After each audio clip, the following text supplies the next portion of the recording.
Good morning, and I want to thank a big thank you out to all our members who have joined us for today's Member Day hearing. Folks, agriculture has a strong foundation in our nation's history. Agriculture started our nation. 85% of our founding fathers were farmers.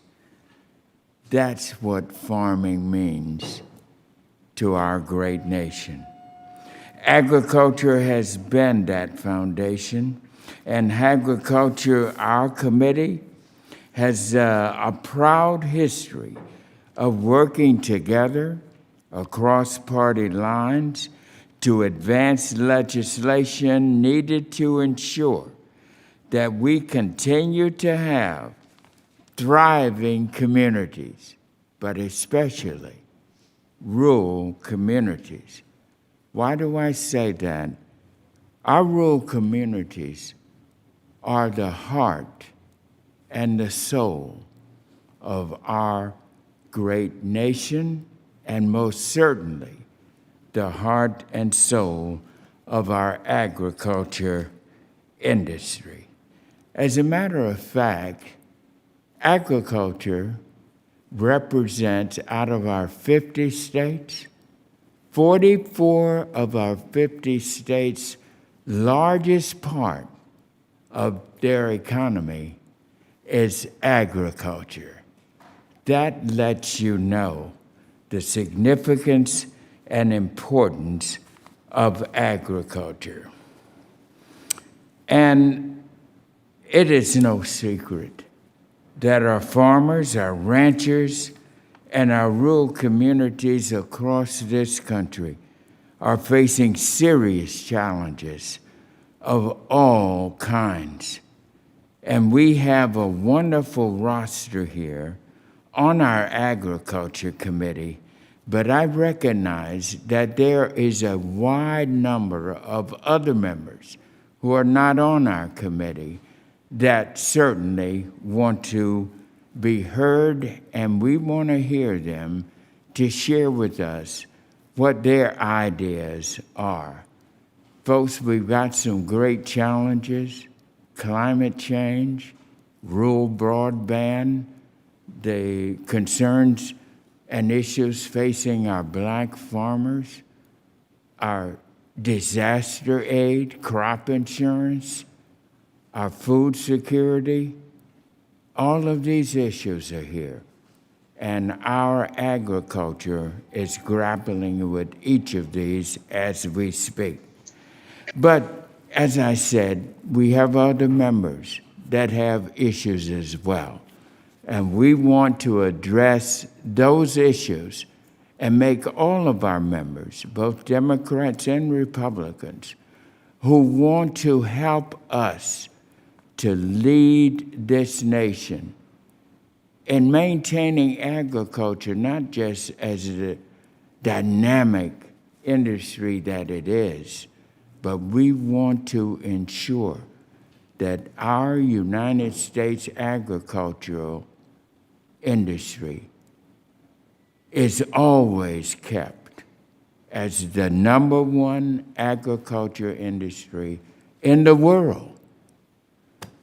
So I'm looking forward to the hearing, and with that, I now recognize the ranking member, Mr. Thompson, for any opening remarks he'd like to make. All right. Well, thank you, Mr. Chairman. I'd like to start by thanking our fellow committee members for joining us today. It's an important opportunity to hear from you and to hear from all of our colleagues as the chairman said so well, on the very important issue of agriculture and all the things that are within the jurisdiction of this committee. My gratitude to those who are not members of this committee, but who have made agriculture a priority for joining us today. Mr. Chairman, I'd be remiss if I didn't take this time to also reflect on the committee's work in the months ahead. The only legislation advanced through our committee so far during this Congress was reconciliation instructions reported in February. And members on both sides of the aisle were shut out of that process, and many important timely priorities for rural America were denied consideration. But the process and resulting policy product left much to be desired. Now, I think we will be hearing a similar message in testimony today, and this testimony must not only inform, but act as a guide to the future work of this committee. Mr. Chairman, this is an opportunity to course correct. The manner and process by which this committee conducts its business should reflect all the priorities and needs of our producers and rural families, and I'm so appreciative of all the members on both sides of the aisle that's going to give voice to those issues today. As a start, I'd like to suggest we invite Secretary Vilsack to testify before the committee. We're long overdue in our Farm Bill oversight, implementation duties, and we're getting closer every day to defeating a virus that has decimated our farms, our families, our economy. And I'm certain that the Secretary has very much to say on both these topics. In fact, hearing views of the administration on so many matters is long overdue. This committee has barely scratched the surface of COVID-related matters, let alone anything related to the 2018 Farm Bill. So I'd like to ask that we invite the various agencies within the department, as well as the Farm Credit Administration and the Commodity Futures Trading Commission, to participate in similar hearings. Their expertise is imperative to this committee's progress and success. Mr. Chairman, your commitment to doing so would mean so much to me, as well as our members and the communities we serve. And with that, I'm very pleased to welcome all of our colleagues this morning, and I look forward to their testimony, and I yield back the balance of my time. Well, certainly. Thank you, Ranking Member Thompson. And you can rest assured, I agree with you wholeheartedly. We do need to bring in farm credit. We need to bring in the futures industry. It's such an exciting and dynamic time for our wonderful world of agriculture. And we need the help of all these folks. So you can certainly count on me to be supportive of you in that request and your move. Now, I would like to welcome our colleagues who have joined us today to provide testimony on issues that are important to the nation, but specifically to their congressional districts. And we want to know how we can help you. I believe we have Representative Bard here from Indiana, Representative Henson from Iowa, Ms. Jennifer Gonzalez Cullen from Puerto Rico, Representative Finstra from Iowa, and Representative Dusty Johnson from South Dakota, and I believe Representative Westerman from Arkansas, and Representative Malantoskis from New York. And there may be others, but we are excited to hear from you. Our staff is here taking very good notes because we have a wonderful staff. They're the ones that help us get the work done. So we're ready to begin. There were even more than the ones I mentioned wanted to be here with us this morning, and some are submitting their comments for the record. But each member that comes before us will be recognized for 5 minutes. And now I recognize the gentleman from Indiana. Representative Bard, you're recognized for 5 minutes. Thank you, Chairman Scott and Ranking Member Thompson, and my colleagues for providing this opportunity to speak today. I'm excited to sit before so many passionate and talented colleagues to share my vision and concerns for the direction of our esteemed panel. As we've seen so far in the early days of the 117th Congress, our country faces many challenges, and our policy is being shaped by significant political forces on both sides of the aisle. Much as my beloved Hoosier state has long been seen as the crossroads of America, I see plainly where our committee stands at the crossroads of this important policy challenges. That said, while I see great opportunity in the potential for agriculture and the broader whole of rural America to effect impactful change on these challenges, I at the present find myself dismayed at the direction this committee has taken in these early months. Many times, so far this year, I have found myself fearing that the storied tradition of bipartisanship that our committee has long been known for has been jeopardized as we hold meetings on niche partisan issues with partisan approaches. As we move forward with the remainder of this year and this Congress, it is my sincere hope that we will correct the course of our panel away from those spotlight mainstream partisan issues and refocus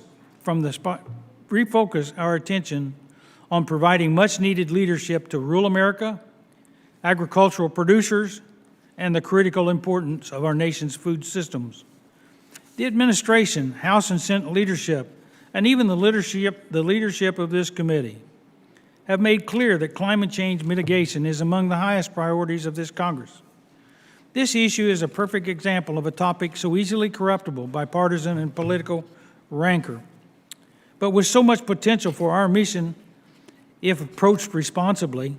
As we assuredly move forward in addressing this sensitive and timely topic, we must focus on our efforts at developing real, impactful, and achievable solutions that encourage growth and steer away from some of the options that create burden and reduced efficiency.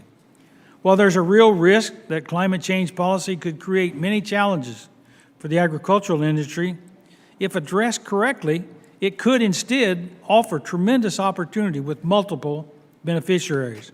Our goal should be to establish turnkey solutions, incentivize participation, and unlock the potential for science to aid in increased sustainability.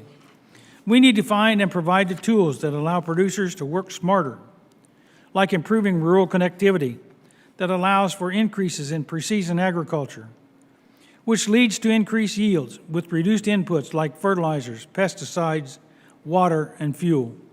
We need to evaluate and retool our regulatory pathways to allow innovative products like feed additives that can reduce methane and other greenhouse gases created by livestock.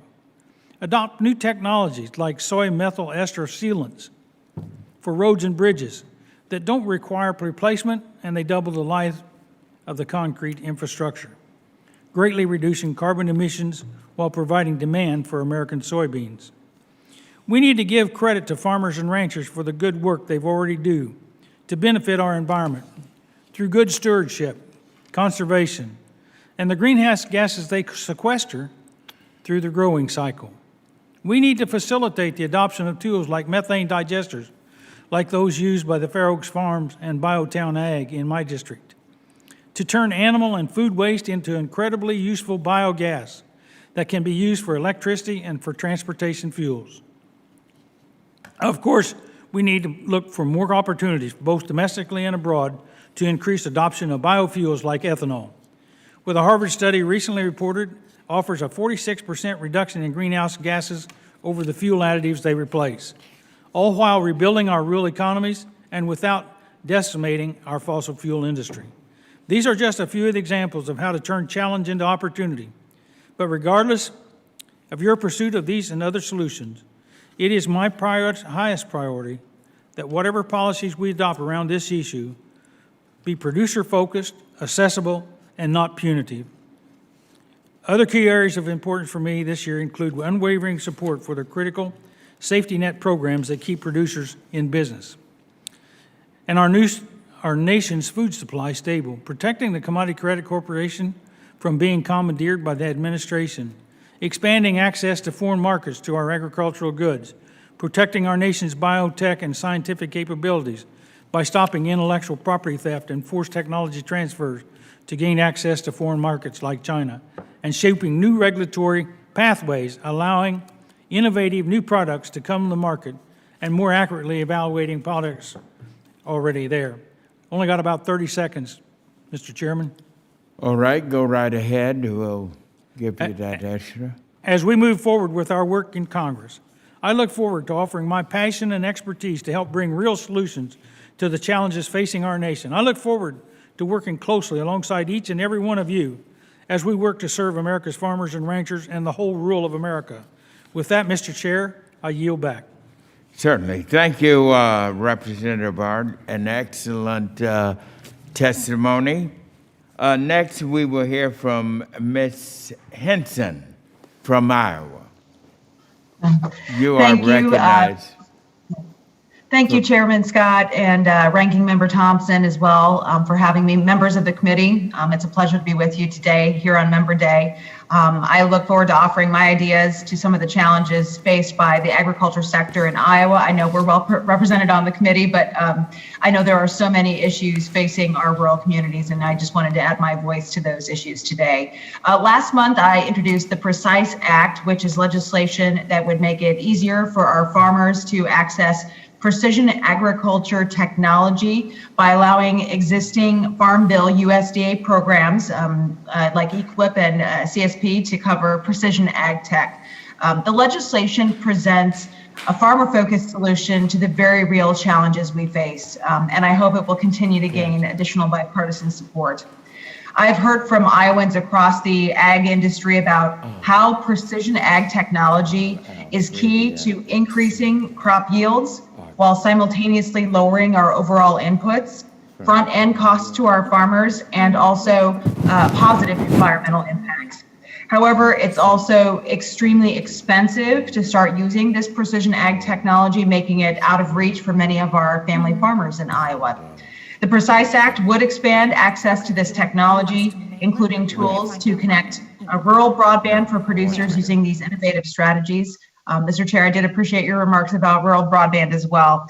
We should harness the knowledge and experience within the agriculture community to provide innovative solutions and be good stewards to our environment, and we can do that.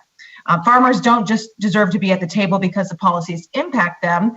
They deserve to be at the table because they have the valuable ideas and solutions that bureaucrats who have never set foot on a farm could ever imagine. So I hope we can work together to advance priorities like the Precise Act that encourage our farmers, our producers, and our rangers to truly innovate in what they do. Farmers in the heartland have solutions to more problems than just feeding the world. They help fuel it also through biofuel production. Biofuels are on hand and available right now to have a dramatic and positive impact on the nation's fuel supply, improving our energy security and minimizing environmental outputs at the same time. As we've seen over the last few weeks, our fuel supply is volatile and can be subject to national security threats. So, simple question, why not turn to our Iowa producers right now? They have the solution. It's critical that this committee hold the EPA accountable to maintain the integrity of the renewable fuel standard to maximize the benefit of biofuels. And before I close today with my remarks, I just wanted to talk a little bit more about the lack of access and connectivity that many rural Iowans and Americans face each and every day. Rural Iowans deserve equitable access to essential services like broadband and healthcare, as well as rural community development and economic opportunity. Rural communities cannot continue to be left behind. Their voices matter. Their stories are important. We need to tell them here in Washington. And I look forward to working with all of you to ensure that they are heard as we continue to legislate here in Congress. And finally, I urge this committee to take up the Precise Act along with other legislation that will continue to support Iowa's farmers, ranchers, and biofuels producers. And I stand ready to work with this committee, my colleagues from Iowa, to support our agriculture sector back home. Thank you, Mr. Chairman, for the time today, and I yield back. I just want to say, Representative Henson, that you are absolutely right, and this committee is with you 100% on the precision agriculture and our needs, and at the forefront, we are going to get broadband established. It is so critical. And I just wanted to give a powerful amen to that. And our staff is working on legislation to move us immediately. We had a great hearing on it. Excellent presentation, Representative Henson. And now we will hear from Representative Jennifer Gonzalez Collin. Thank you, Mr. Chairman, for allowing me to participate in this Member Day. Thank you, Leader Thompson, for the opportunity. And as you know, Puerto Rico does not participate in the Supplemental Nutritional Assistance Program, or SNAP, like their counterparts in the states. DC, Guam, and the U.S. Virgin Islands instead has the program, or NAP, which is capped block grant, typically funded at over $1.9 billion every year, and is currently serving over 1.5 million island residents. NAP is one of the top assistance programs for the needy constituents of the island. Similar to SNAP, NAP provides a monthly allotment meant to support a healthy and balanced diet. However, due to limited funding, NAP cannot automatically adjust to fluctuations in demand, including those related to emergencies, and provides less benefit to eligible participants. And I can tell you that because after the Hurricane Irma and Maria in 2017, the demand for NAP participation increased significantly. We noticed a similar pattern with the earthquakes that began in late 2018, and now with the ongoing COVID-19 pandemic. It has become clear that NAP is one of the first programs my constituents turn to during the aftermath of an emergency or a crisis. Still, the program cannot automatically accommodate sudden increases in demand, and as a result, we have to turn to Congress on multiple occasions to secure emergency NAP funds. Additionally, the base block grant leaves my constituents with less benefits each month. For example, a household of one enrolled in NAP receive a maximum of $111.12 compared to a maximum monthly allotment of $234 in SNAP. Similarly, a household of two in NAP receive $216 compared to a maximum monthly allotment of $430 under SNAP. While I appreciate the support of my colleagues with ensuring Puerto Rico has enough NAP funds to cover benefits during those emergency periods, true relief and proper assistance can only be achieved with a transition of SNAP. This is my goal, and my office is working closely with the government of Puerto Rico and USDA to understand the implication of this transition and devise an appropriate plan for Puerto Rico to successfully operate SNAP. As such, I respectfully request you continue working alongside my office as we develop a path towards a viable transition to SNAP. And lastly, I would like to convey my full support for the special supplemental nutrition program for women, infants, and children, or WIC, which support nearly 100,000 constituents in Puerto Rico. And I am original co-sponsor of HR 2011, known as the WIC Act, which will expand eligibility and address specific gaps in nutritional assistance for postpartum women and young children. Thank you, and I yield back. Thank you very much for your excellent testimony. And we hear your concerns about NAP and the fact that sometimes that money runs out. And we're going to be working with you on that. Excellent testimony there, Ms. Gonzalez-Khan. And now we will hear from Representative Fenstra from Iowa. Thank you, Mr. Chair and Ranking Member Thompson. Thank you for providing the opportunity for me to testify today. I want to call the committee's attention to the current market conditions facing cattle producers in Iowa and across the United States. Since August of 2019, there has been multiple extreme market disruptions to the cattle industry. The cattle processing facility fire in Holcomb, Kansas, and the supply chain disruption caused by COVID-19 have had serious impacts on the cattle market to the detriment of many of our cattle producers.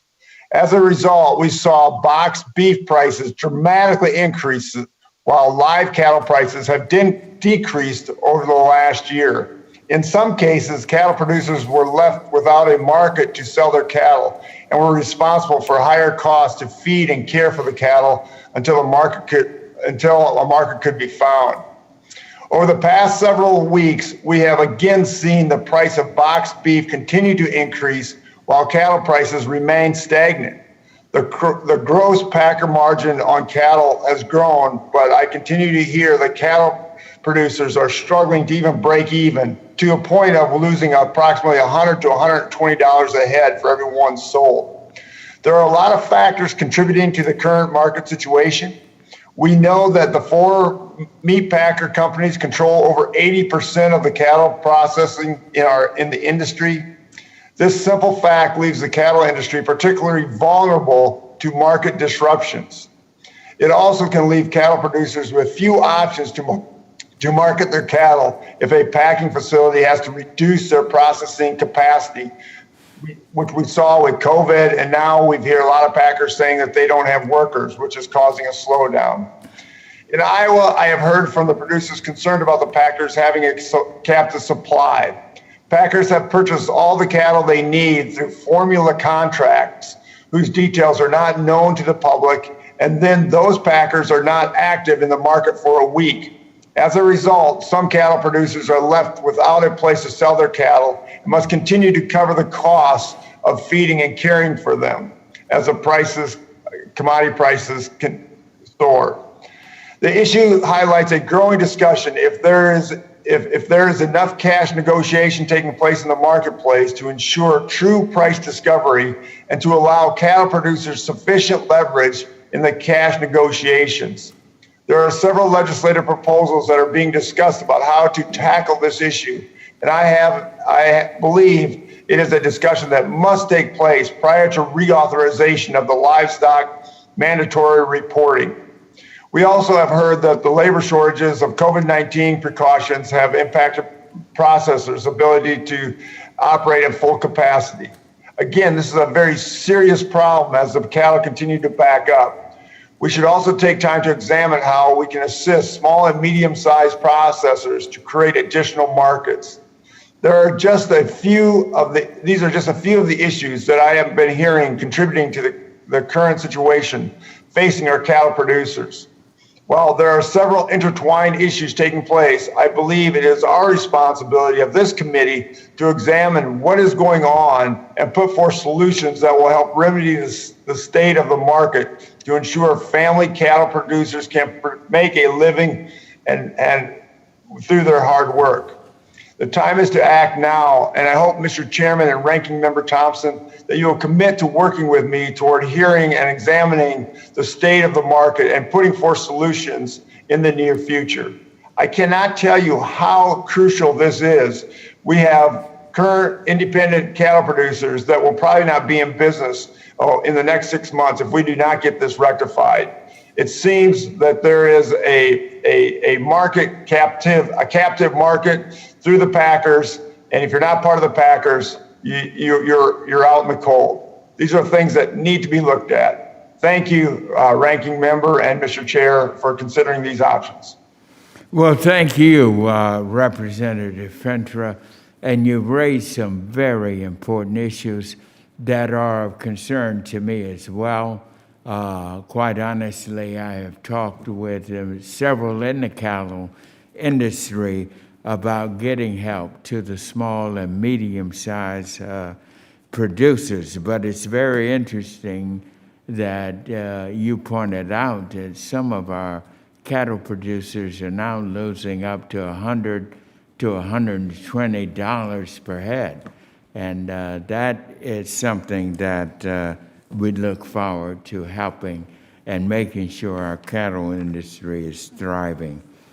All right, thank you very much. Now we'll go to Mr. Dusty Johnson of Iowa. Mr. Johnson. Pardon? Thank you very much, Mr. Chairman and Ranking Member. And as we talk about the priorities we want this committee to deal with this Congress, I do appreciate the opportunity to be heard. And I'm going to talk about two things today, the reopening of FSA offices and the cattle markets. Now, many of my colleagues have heard me talk about these things before, but they are really critically important. Now, the pandemic has put a ton of strain on these local FSA offices. It's not just the typical programs of the ARCs and the PLCs and the CRPs, but we had, obviously, disaster program, CFAP, which was new to producers, new to FSA offices, put just an unprecedented amount of work onto those offices. And the offices have been closed. Now, almost a year ago, the Trump administration laid out a data-driven reopening process that would use COVID metrics from that localized area to decide when offices could reopen. So we had a pathway to reopening. Many of these offices were moving in the right direction, and then we had the new administration reverse that, closing all of these offices, telling them that they could no longer take appointments.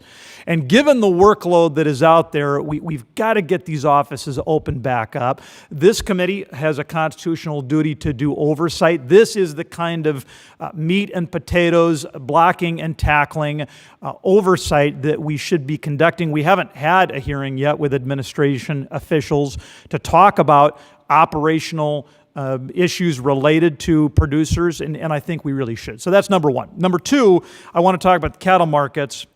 You know, most commodities have really rebounded pretty substantially since the earliest days of the pandemic.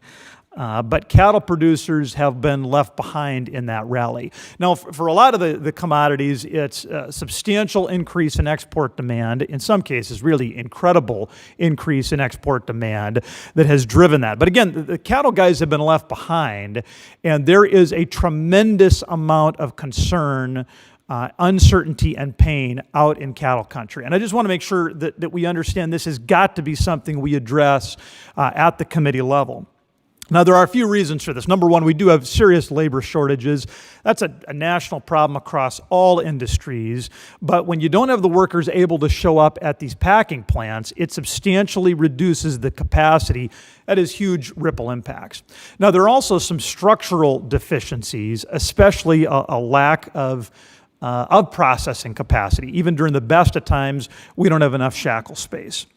And right now, what compounds this problem, and which a factor that has so many people in cattle country nervous, is we've got a developing drought, which is at really the worst time going to send a message to the market to draw down herd size, and it's going to cut into the growing season for grass, and that's going to be a real problem.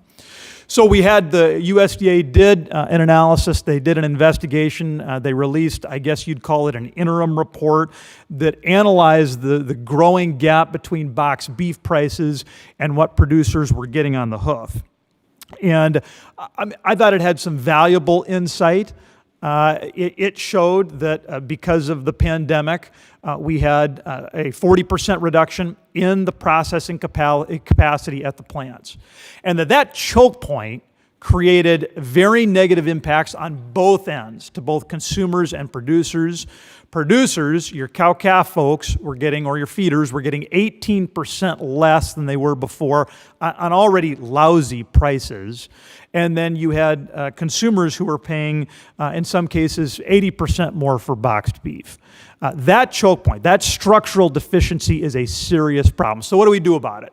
Well, I introduced the Price Act, which has a number of things related to transparency, new risk management tools, the ability for small processors to grow their market share, which I think would help. This committee, I think, deserves some praise in working some of those ideas. Already through this committee this year, we have leveled the playing field for small processors as they work to increase in overtime inspection. I think that was a great success, but we need to build on that. And I want to call out the fact that a recent meeting organized by the Livestock Marketing Association brought together leaders from American Farm Bureau, American Farmers Union, National Cattlemen's Beef Association, RCAF USA, and the U.S. Cattlemen. Now, these guys did something extraordinary. They agreed on three prongs that they can work together on. I'm supportive of all those prongs, and I want to share them with my colleagues here. Number one, let's reauthorize livestock mandatory reporting, and let's do that in a a way that includes formula-based prices under the same reporting requirements. And also, let's get a contract library established. Number two, let's have the DOJ deliver a final report on all these market disruptions. And number three, let's encourage the investment of and the development of new independent, local, and regional packers. My Price Act deals with issues 1 and 3, and then earlier this week we released a letter that deals with issue 2. I want to thank you, Mr. Chairman, Ranking Member. This is an incredibly important issue that I'm looking forward to addressing with the committee. Well, thank you for that, Representative Johnson, and let me apologize to you. I've recognized you as being from Iowa, when in fact you represent the wonderful people of South Dakota. I'm sorry about that. They get a lot better corn yields in Iowa, so if we could get that, that'd be just fine. All right, there you go. Thank you. And an excellent presentation, and we look forward to working with you to address those concerns. Now we will hear from Representative Westerman from Arkansas. Yeah. Thank you, Chairman Scott, Ranking Member Thompson, for the opportunity to testify today. As Ranking Member of the House Natural Resources Committee, I enjoy working closely with both of you on our mutual goals of conserving the environment and ensuring the prosperity of rural America. Mr. Chairman, as you know, our nation is blessed with an abundance of natural resources. We have the responsibility to manage and utilize these resources in ways that allow them to flourish for future generations. And I firmly believe that the healthiest, most resilient environment and economy are ones that scientifically balance both the needs of the land with the needs of the people living connected to the land. True conservation utilizes innovative new approaches to maximize utility and access our lands while ensuring their long-term health. One piece of bipartisan legislation that exemplifies these principles of conservation and innovation is H.R. 2639, the Trillion Trees Act. It's a bill that I reintroduced this past April. The bill is endorsed by over 50 stakeholder organizations and has currently 96 bipartisan co-sponsors. My bill would improve our nation's forest lands and establish the U.S. as a leader in the global 1 Trillion Trees initiative by incentivizing improved regeneration, management, and utilization of our forests.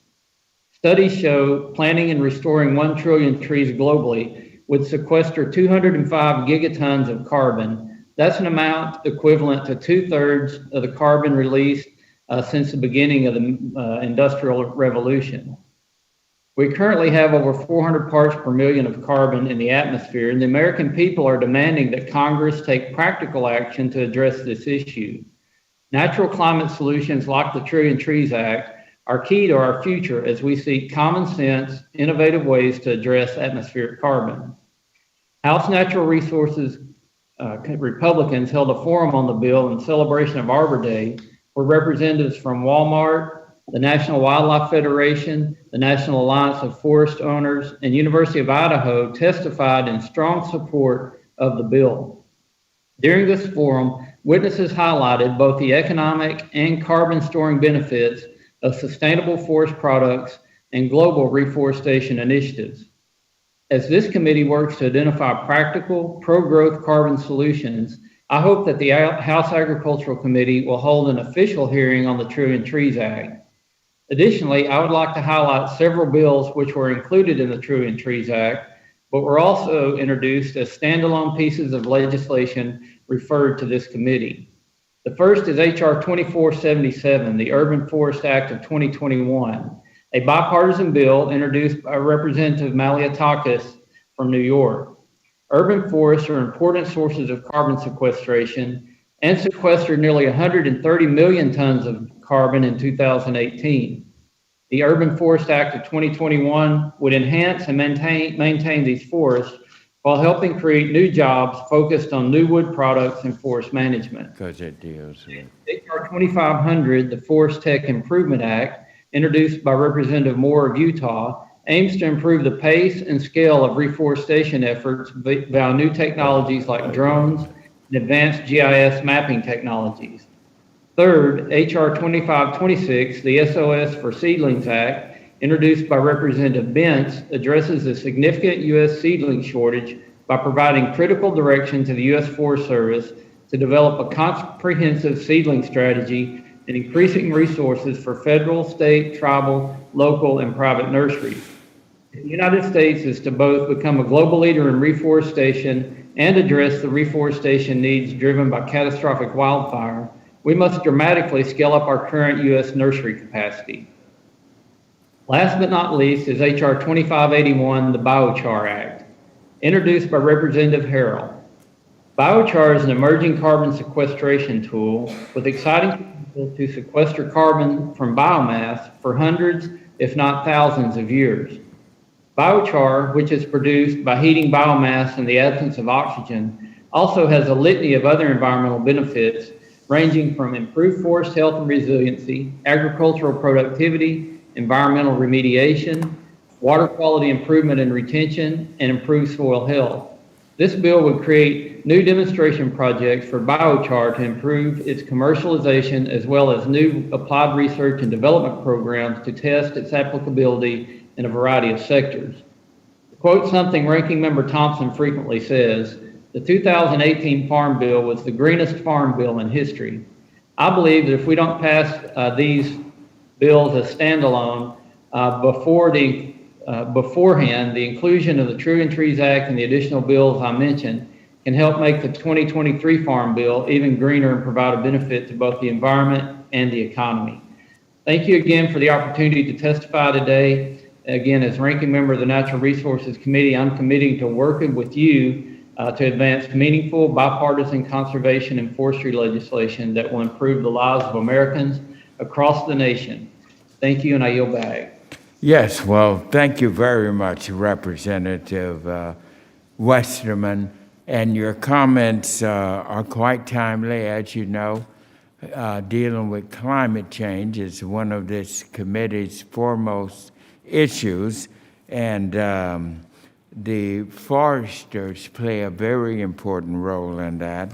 Many people may not know that Georgia is the #1 state for privately owned forest lands.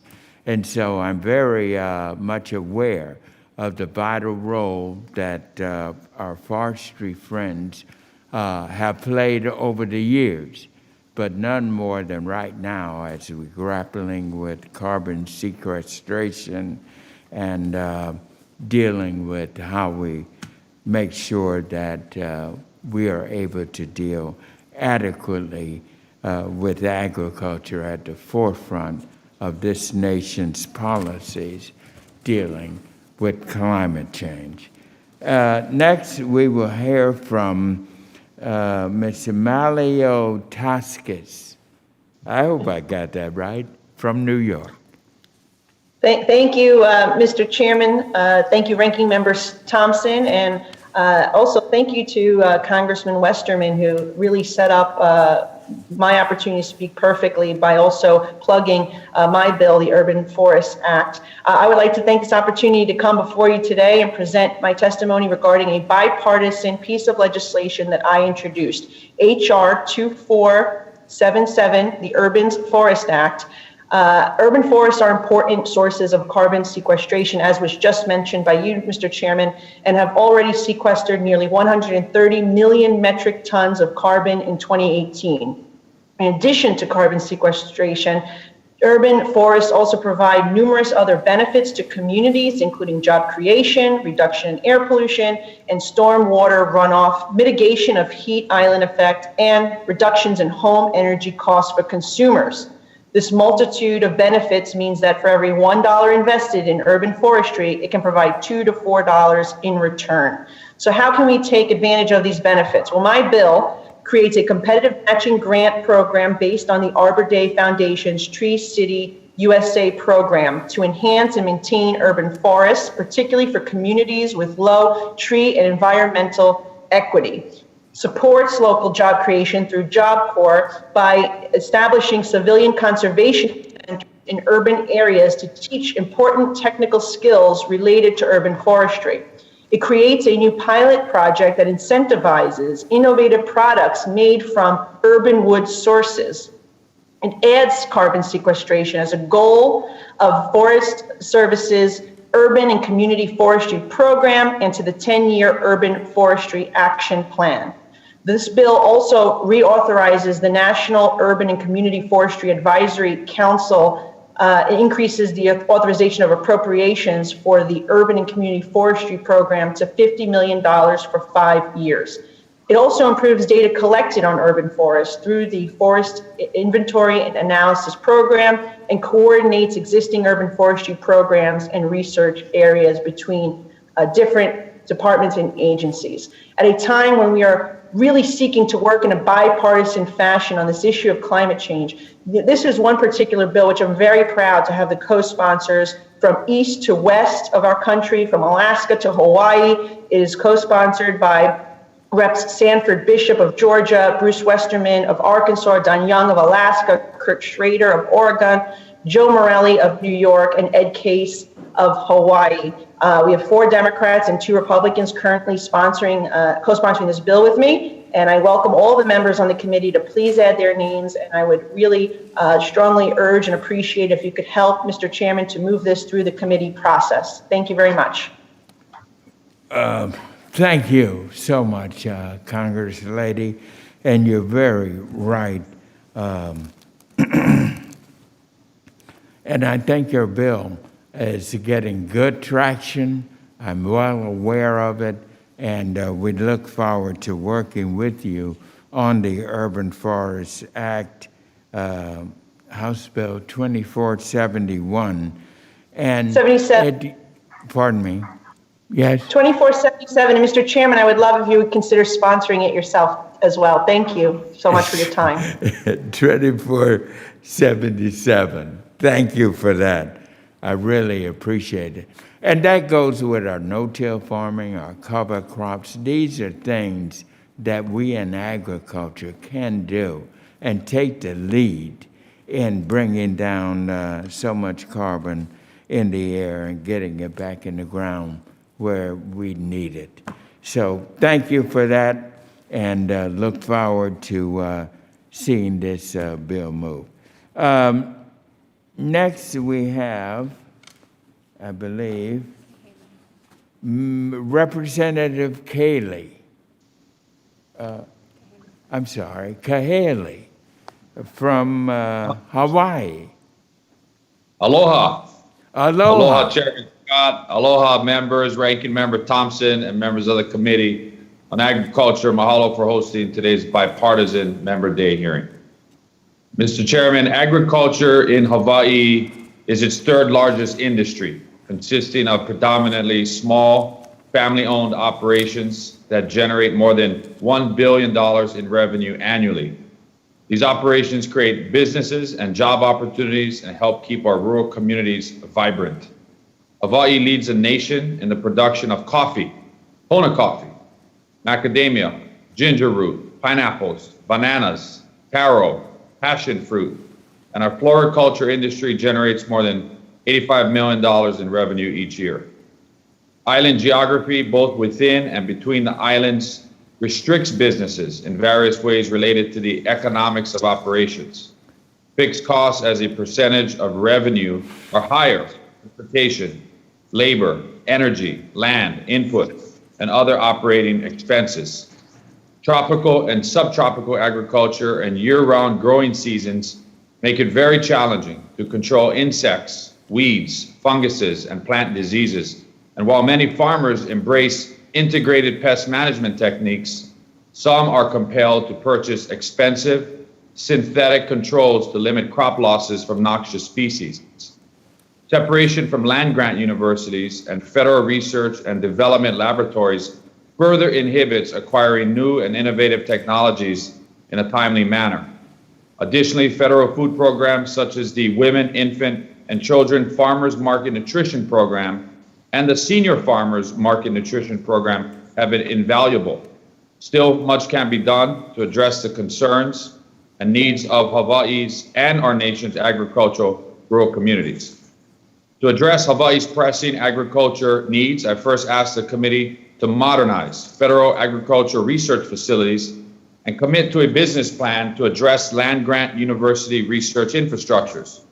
Our Hawaii research facilities at the Daniel K. Inouye Pacific Basin Agriculture Research Center in my hometown of Hilo and the University of Hawaii College of Tropical Agriculture and Human Resources, otherwise known as CTAR, are crucial in controlling tropical agriculture insects, weeds, funguses, and plant diseases. Second, I asked the committee to examine ways to simplify the application process for small producers under the Micro Grants for Food Security Program and increase the authorization level for the MGFSP to 20 million. Third, I asked the committee to expand food hubs, food banks, community support agriculture, and food pantries in the wake of the COVID-19 pandemic.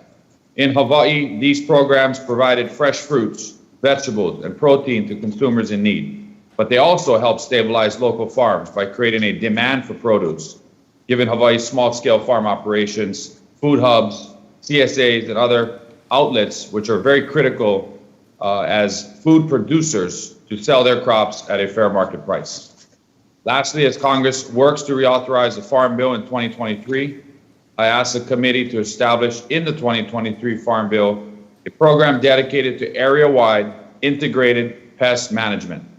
AIPM techniques are the basis of the successful coffee berry borer program. I will continue communicating Hawaii's priorities with the committee on the 2023 Farm Bill. I look forward to working with all of you.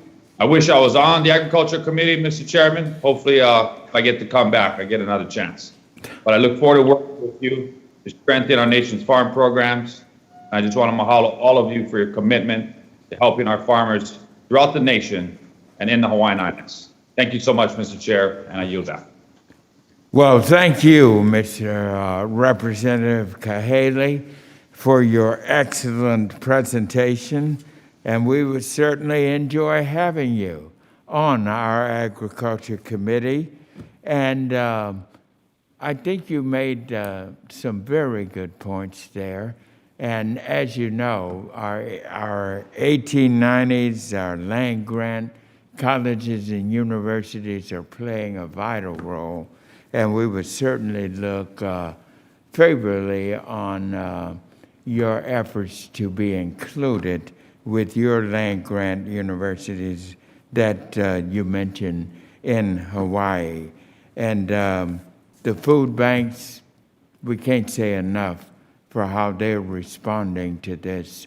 And we are, as you know, had a hearing on food security and had our food banks in, and we're going to be doing more to make sure our Feeding America is very much inclusive with Hawaii. So I think next we have Representative Lawson from the great state of Florida and a graduate of one of our land grant schools, as I am my friend and fellow alumni from the great Florida A&M University. Hey, thank you, Mr. Chairman. It's an honor to be with you today. To you, Mr. Chairman, and Ranking Member Thompson, I want to thank y'all for your leadership on the Agricultural Committee. Today I would like to address, Mr. Chairman, two bills that I have introduced that falls under the Committee of Jurisdiction, and I'm asking for a swift passage. And the first one, Mr. Chairman, is the Student Food Security Act of 2021. That's HR 3100. Sadly, in every corner and almost every community around the nation, families are impacted by food insecurity. I heard you talk about it a few minutes ago. I have been diligent in finding solutions to eradicate hunger. One of the most important ways to tackle hunger in this country is by focusing on how it impacts various subpopulations of our communities, such as veterans, seniors, and college students. This is why for the past 2 Congresses, I have introduced the College Student Hunger Act, and why this year I am proud to be a lead co-sponsor with Congresswoman Hayes and Congressman Norma Torres for the Student Food Security Act. A recent Government Accountability Office report revealed that more than 30% of college students might face food insecurity, and I know this for a fact. The report also found that almost 2 million at-risk students are potentially eligible for SNAP benefits in 2016. The non-traditional college students is now the traditional college students, and we need to have just as much concern for our community college and part-time students as we do with our large 4-year universities. The bill removed barriers to low-income college students in accessing SNAP benefits by expanding the eligibility criteria. The bill also enabled the federal government, state colleges, and universities to take a more proactive role in providing outreach and support to food insecurity students. HBCUs and other minority serving institutions will also receive priority. I've had the opportunity to visit food pantries on university campus and see not only do they distribute food to a lot of students, but they even show a lot of them how to prepare the food, which is so critically important. I urge the committee to take up this bill because it would do a great deal in helping a lot of low-income students and non-traditional students that we have on campus today. The APEX Act, which is one HR 2698, I have introduced the Bipartisan Aluminum Pricing Examination Act for the second time in Congress because of the aluminum market have experienced unprecedented cost fluctuating that are disconnected from market fundamentals since the beginning of 2018. The bill anomaly stems from pricing spikes in sold reference prices on each user of sheet aluminum, the Midwest Premium, I call it the MWP.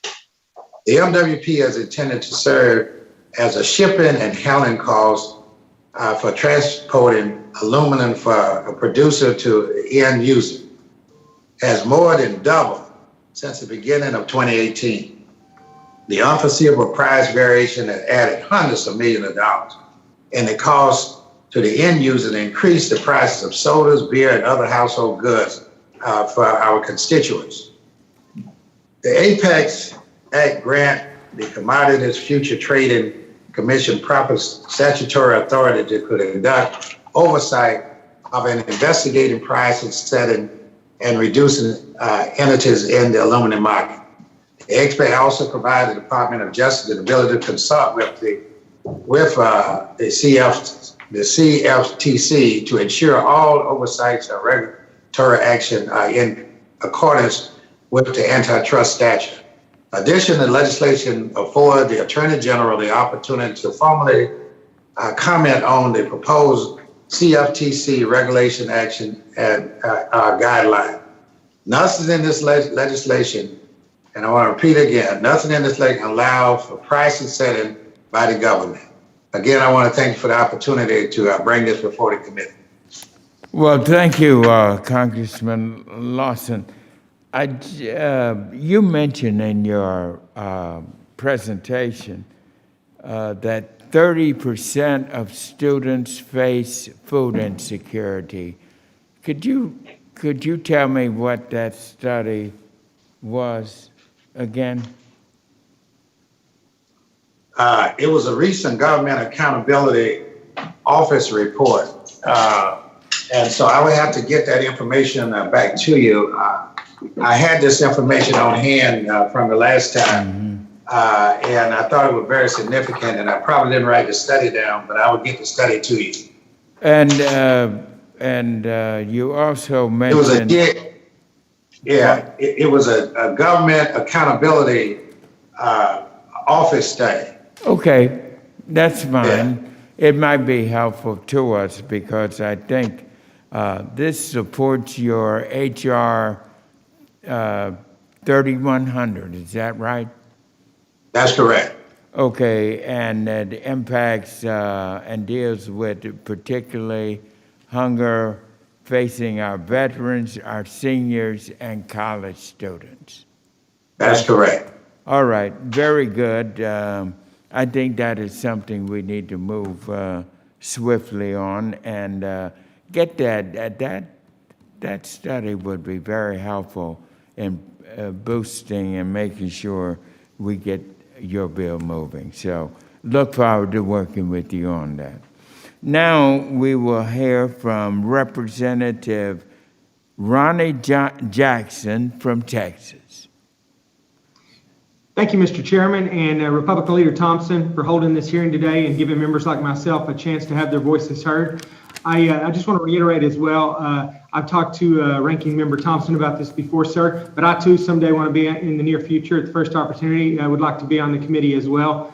I've made that a priority of mine during my time in Congress, however long that should be. Anyways, as you know, sir, agriculture issues are a top priority for me and my constituents as I represent the #1 ag district in the state of Texas and the 6th overall ag district in the United States. Texas 13th Congressional District is a top producer of cattle, cotton, wheat, dairy, and much more. And I could not be prouder to speak on behalf of the farmers and ranchers who make that possible in my district. Unfortunately, these hardworking Americans have battled numerous hardships over the past few years due to tariff issues, market turmoil, disruptions caused by COVID-19, and most recently, the disastrous weather events like the polar vortex that struck Texas earlier this year.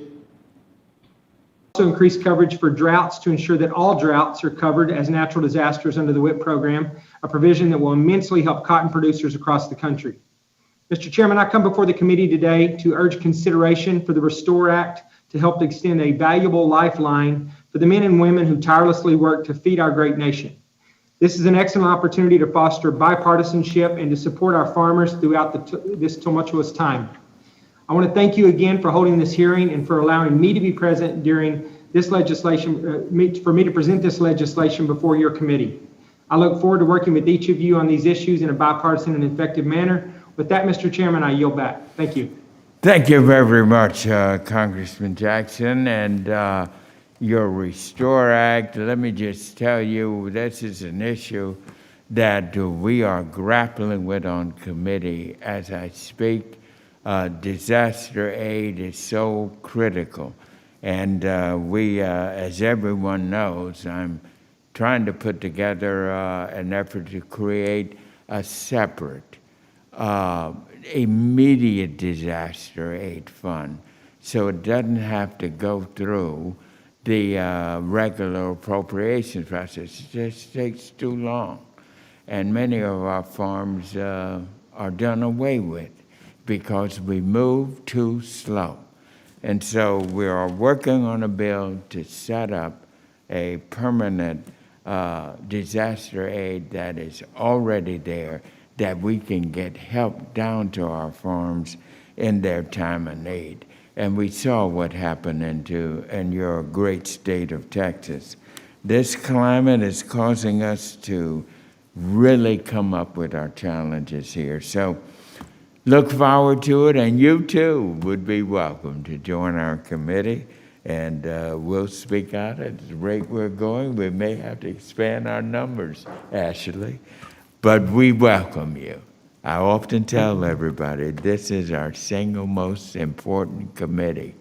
It's the food we eat, the clothes we wear, the water we drink, and our shelter.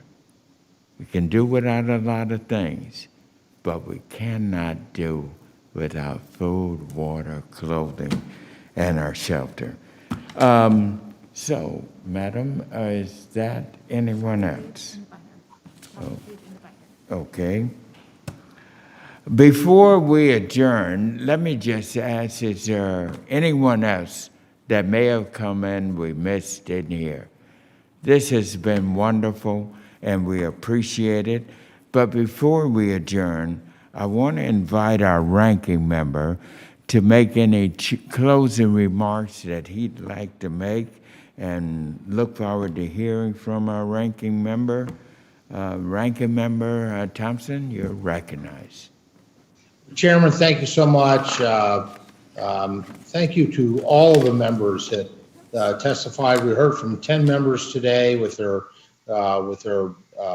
verbal testimony, and quite frankly, they touched on a lot of important issues that are facing rural America, facing our farmers and our ranchers, our food processors, all those within the agriculture supply chain. So, Mr. Chairman, I think we've got a lot of good information, some very specific bills that have been introduced that are within our jurisdiction, which is exciting as well, that tackles and takes on many of these issues. So I just want to say thank you to you, and thank you certainly to all of the members who took the time to prepare and to present and to share with our committee. I think this informs us going forward, so that we can proceed and continue our shared passion and goal to do our very best for rural America and for the folks who provide us our food, our feed, and our fiber. So with that, Mr. Chairman, I yield back.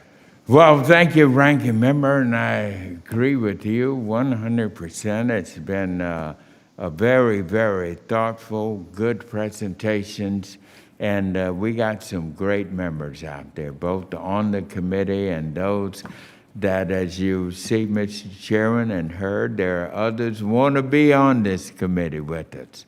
And so we certainly welcome that. And I just want to thank all of you for taking the time. Our staff has been here recording and making sure that your inputs have been heard. And we certainly stand ready to help each of these members in the forward progress of their issues and their concerns, because they're all of our concerns. And so with that, under the rules of the committee, the record of today's hearing will remain open for 10 calendar days to receive supplementary material from any member who testified or offered written testimony today. So now this hearing of the Committee on Agriculture is adjourned.